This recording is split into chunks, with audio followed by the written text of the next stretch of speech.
আমি হুমায়ুন কবির ৭০ রেজিনগর এবং ৭৪ নওদা দুটো কেন্দ্র থেকে কন্টেস্ট করব।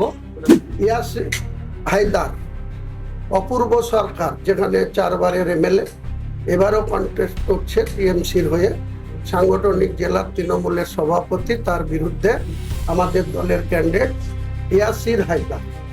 রেজিনগরের এমএলএ, তাকে আগেই দল আমার কাছে হারের ভয়ে সরিয়ে নিয়েছে, তাকে বেলডাঙ্গায় নিয়ে গেছে।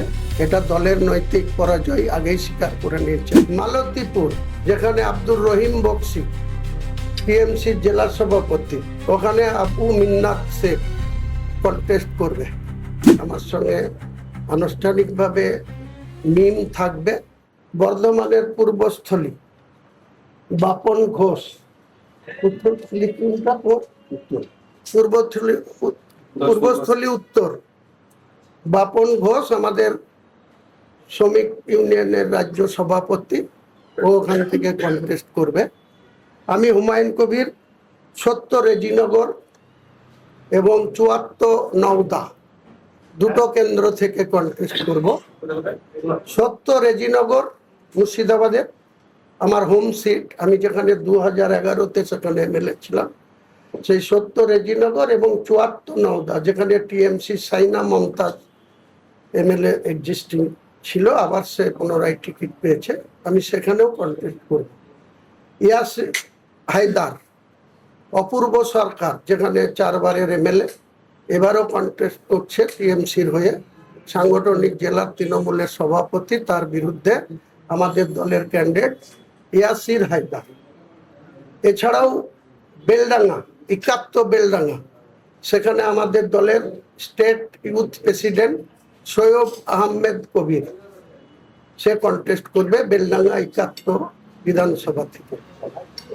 এছাড়া রয়েল ইসলাম মালদা রতুয়া আমাদের দলের হয়ে কন্টেস্ট করবে। রতুয়া, যেখানে সমর মুখার্জি এমএলএ আছে, সেখানে আমাদের রয়েল ইসলাম করবে। মালতীপুর, যেখানে আব্দুর রহিম বক্সি টিএমসির জেলা সভাপতি, ওখানে আবু মিন্নাত শেখ কন্টেস্ট করবে। এছাড়াও বৈষ্ণবনগর মুস্করা বিবি, মালদা বৈষ্ণবনগর, ও কন্টেস্ট করবে। শহীদ আবু শহীদ, ও কন্টেস্ট করবে মানিক চক থেকে, মালদা।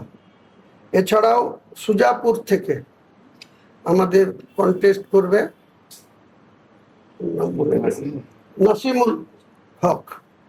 সৈয়দ আমাদের খুবাই আমিন সাহেব, আমি যেখানে এক্সিস্টিং এমএলএ 69 ভরতপুর, ওখান থেকে আমাদের পীরজাদা সৈয়দ আমিন সাহেব কন্টেস্ট করবে। আপনার কোনটা আছে?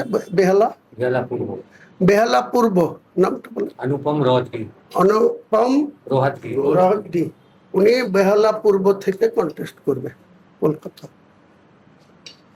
এছাড়াও আমাদের আরো অনেক লিস্ট তৈরি আছে। 22 তারিখে আমরা পূর্ণাঙ্গ লিস্ট আপনাদের জানিয়ে দেব। টোটাল 182 জন আমাদের দলের হয়ে মিম। হ্যাঁ, এছাড়াও ফারাক্কা ইমতিয়াজ মোল্লা, ফারাক্কা, সে কন্টেস্ট করবে।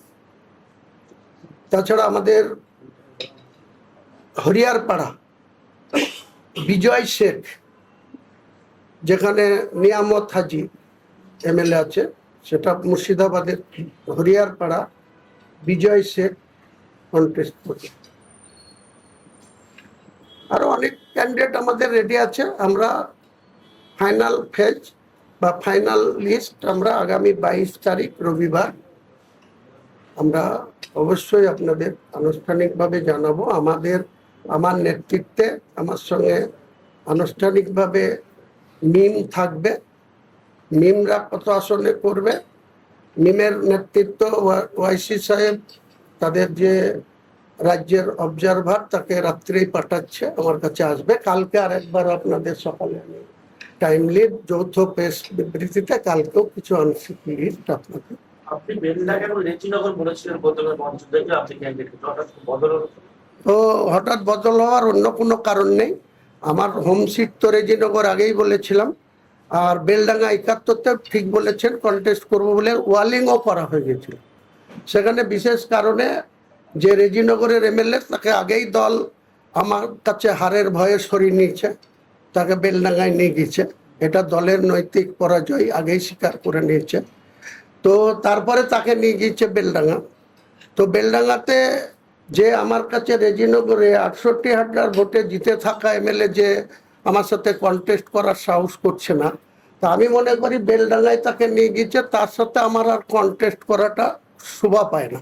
তাই আমি ওখান থেকে সরে গিয়ে আমাদের স্টেট লিডার, আমাদের স্টেট প্রেসিডেন্ট শোয়েব আহমেদকে ওখানে কন্টেস্ট করা।